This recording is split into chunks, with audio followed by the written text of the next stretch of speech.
My name is Doug Lindsay, and this is my 5,000 mile review of a 2014 Boxster S. For most of the last 10 years, my daily driver has been a 4-cylinder Toyota Camry. But this is 2020. I'm in a high-risk category. I could get COVID and die.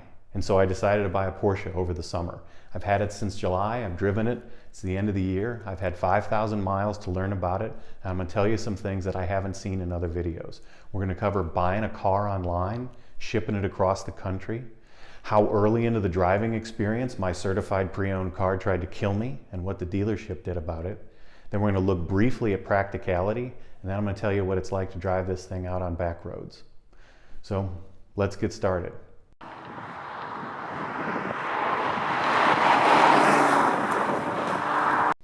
Buying a car online. This is the second biggest purchase of my life. This is the most expensive thing I've ever bought that's not a house. And I had to do it sight unseen. So obviously a pre-purchase inspection was essential. I went with a company called the Lemon Squad. I found a car, it was blue, it was gorgeous, and it was far away, and I sent them to look at it. And the report came back. This thing has been baked in the sun. It may be low miles and it may not be that old, but it already needs a new top. The headlights were oxidized through all the way. And so you're looking at thousands in replacement costs for a car on top of the purchase price. So I kept moving. I couldn't tell from the photos, but I could tell from the inspection. I found another one that seemed like a deal. This one, I hated the rims and it didn't have a backup camera. So when you added the price of a backup camera and new rims and tires, because the tires needed to be replaced, it put it, even though it seemed like a deal, this car was squarely in the price range of everything else.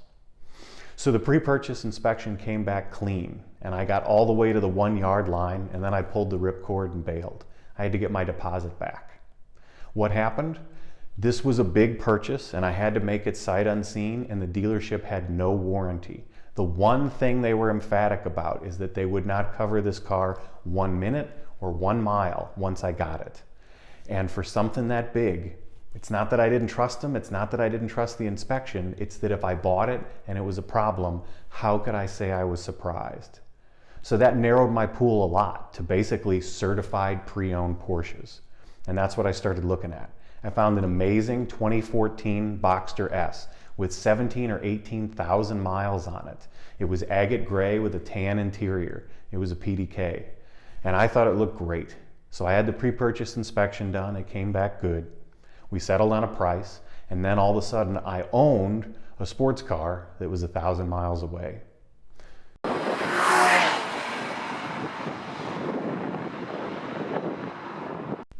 So what's it like to ship a car across the country in a pandemic?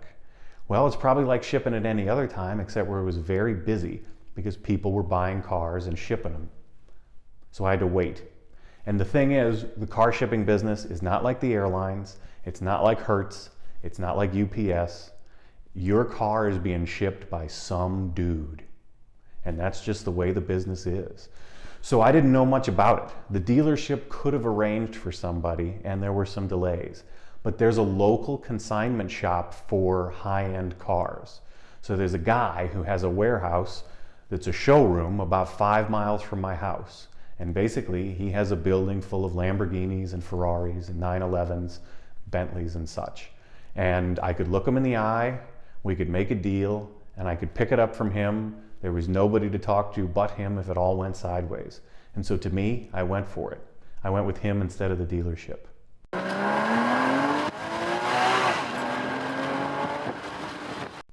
Basically, his advice to me was, if your car is less than $30,000, ship it open. But if it's more than $30,000, ship it enclosed. So I paid $1,300 to have the car shipped from Florida to the Midwest. Now, that meant I was paying the rates that you would pay to ship a Diablo or a $250,000 Ferrari or something. But who was I going to argue with if the car came? The dealership's 1,000 miles away. How was it? What condition was it when they shipped it? I don't know. The guy in the truck, was I going to get my money back from him? So it sounded best to go with enclosed, and I did. The car came, there was no issues.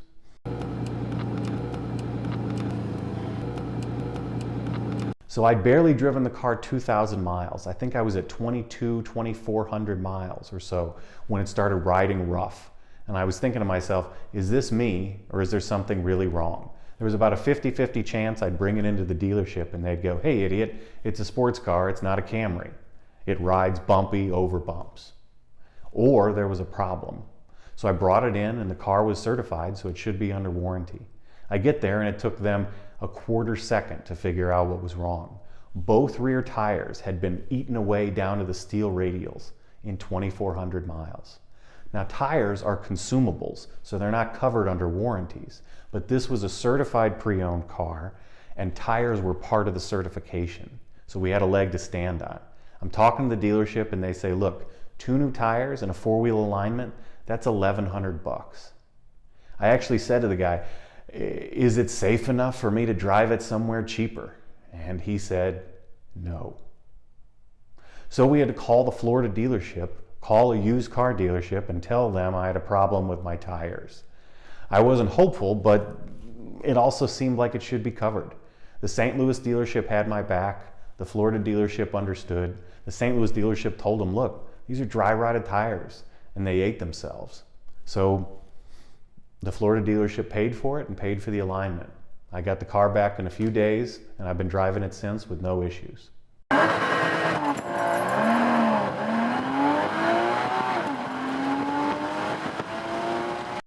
I was glad Porsche came through.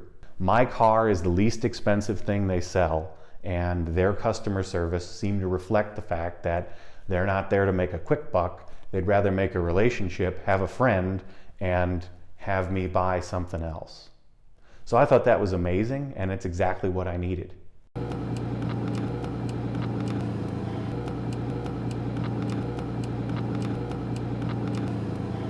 So what's it like to daily drive the Boxster? Well, it's practical and then it's impractical, and it's hard to guess exactly where. Obviously, if you need to move a car full of people, you've got a problem because there's no back seat.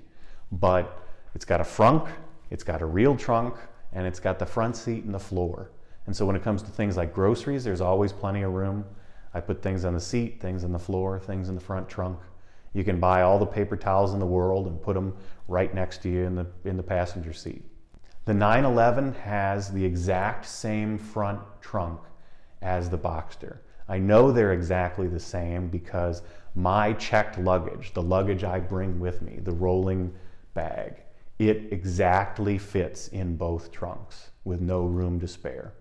But I can live out of that for 2 weeks. So that tells you it's a pretty big trunk. When I travel, I bring that rolling bag that I check, and I bring a backpack. The backpack has computers and cameras and medications in it and very little else. Everything else goes in the checked bag, and that bag goes right in the Boxster's trunk. So that's awesome. So to me, it's fine and it's plenty practical. I wanted to daily drive it so that I could tell you what it was like in all kinds of situations. So with 5,000 miles in, this is what I can tell you. I have it in third gear every time I get on the highway. I click it over into manual mode and I leave it in third gear. Third gear runs reasonably from 10 miles an hour to 104, so it covers anything I need, and it's always in the power band. If I get on and the car's going slow and an SUV wants to hit me from behind, I can leave them all in the dust. I think it's great. I drive more slowly in the Boxster than I did in the Camry because it's more engaging and it's more fun. And every time I get out of the car and go to a store, I look back and I think, man, that thing is awesome. Now, I say that about other people's Porsches. I say that about people's Mustangs. I love cars and I love sports cars, but this one's mine and it looks great. And when I come out and I see the car sitting by itself in the parking lot, I have the same thought, man, this thing is awesome. Now, why is the car alone? Am I that worried about it getting dinged up? Well, a little, but also it doesn't have a backup camera. And so when you look at the rear window of the Boxster, it looks fine. But once you're in the car, the space between the seats is about the size of a loaf of bread. So when you're driving, visibility is good. Visibility in a 911 is great. You can see everything. And there's no difference between the Cabriolet and the Coupe. But when the Boxster, driving visibility is good, but parking visibility is rubbish. So with no backup camera, you find me parking far away and walking.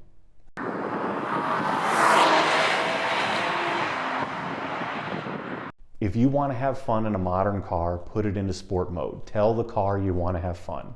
When I would get things like a Mustang GT or this Boxster, you're going to buy groceries and you're saying to yourself, I really need to put it in sport mode to buy milk? Like, what is wrong with me? But these cars are designed to meet fuel efficiency standards. So any modern car wants to be in 7th gear at 35 miles an hour. They love it. They want to be in theirs in the highest gear they can as soon as they can. So you put it in sport mode to tell the car, I like to have fun, and then it's fine.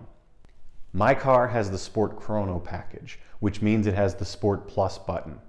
In a new 911, Sport Plus is still a reasonable thing to drive in. It's just sportier.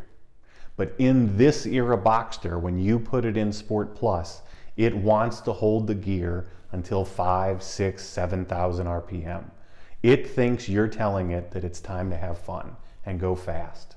So I don't use Sport Plus very often. I use it on back roads sometimes, but most of the time I just use Sport or normal, because Sport Plus gets stressful when you're going 58 miles an hour at 6,000 RPM and there's no reason to have the car revving to high hell. It's stressful. So, and it wants to go back. So you go, no, you put it in 5th or 6th gear, it'll claw it back to 2nd or 3rd. So this thing likes to go when it's in Sport Plus, and I love that. But I only want it when I want it, so I don't use it that often. Mine doesn't have the sports suspension, it doesn't have the PASM, and it doesn't have the sports exhaust. So my car sounds great, but I'm gonna get an aftermarket exhaust, and I'm gonna get a backup camera installed. The sports suspension, I don't know. Maybe it's great. I can imagine it is, but I love the car right now. I had to get my driveway modified to get it in there, because I have an old house with a steep driveway. So we had them lay asphalt over it so that I could pull in. So the Boxster scrapes on very few things, but the one thing it scraped on was my house. But I wasn't gonna not buy a car that I love because of that. And I do love it. I don't regret anything about it. If I could have a backup camera and sports exhaust, I would. There's nothing else I would change about the car. I rarely use full throttle, so if it were more powerful, that would be great, and when I'm going in a straight line, that would be fun, but when I'm on a back road, so far I don't need more power. When I was out on a back road, I got to chase a late model Dodge Viper. So Vipers have a lot more tire and a lot more power and a lot more cylinders. And my flat 6 Porsche was able to, that Viper was not even able to open up space, no matter how fast he went. And so what that tells me is 2 regular drivers, not race car drivers, not on racetracks, but 2 regular guys piloting convertible sports cars, that person was not able to even open up a gap between the 2 of us. So it's a lot of car for the money, and it's a lot of fun.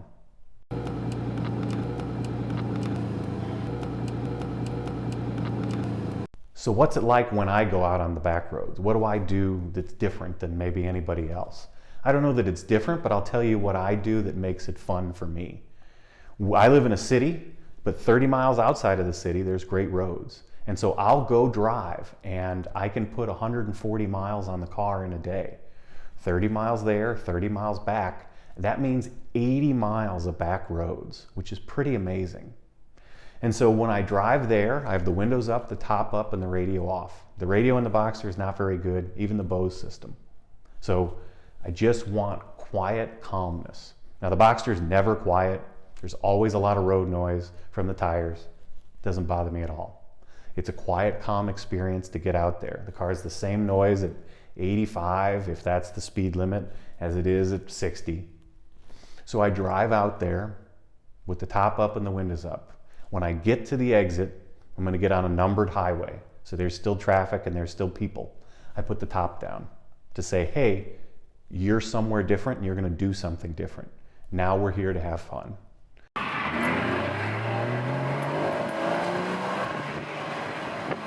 So when I'm on the numbered highway, the top is down and there's other traffic, but it's fun.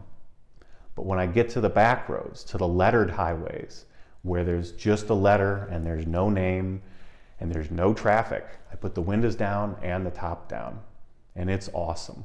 You're going the same 65 miles an hour you were going on the highway, but it is completely different. You're in 3rd gear, the top's down, the windows are down, and it is just an experience. It is fun and it's amazing.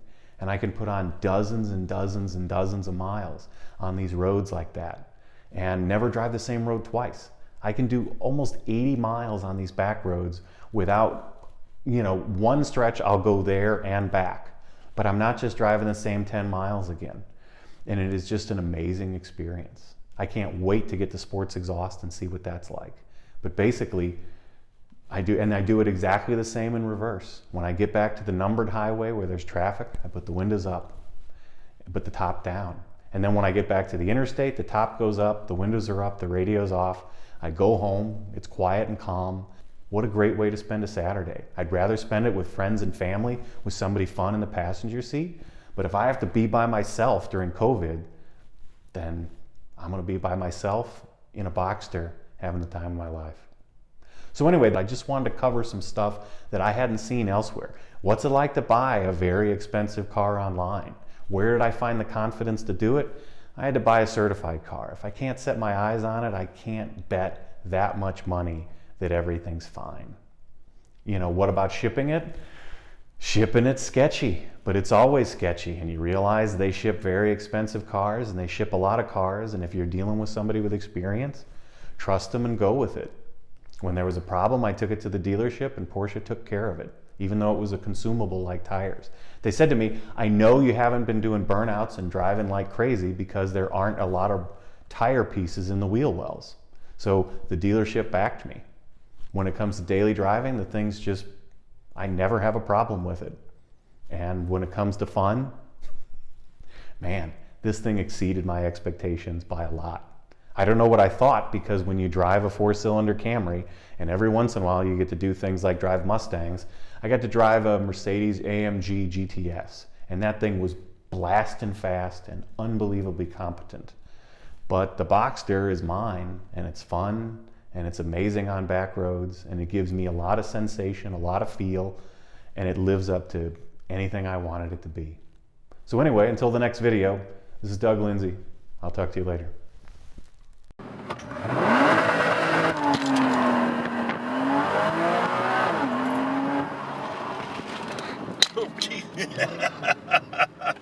Okay, so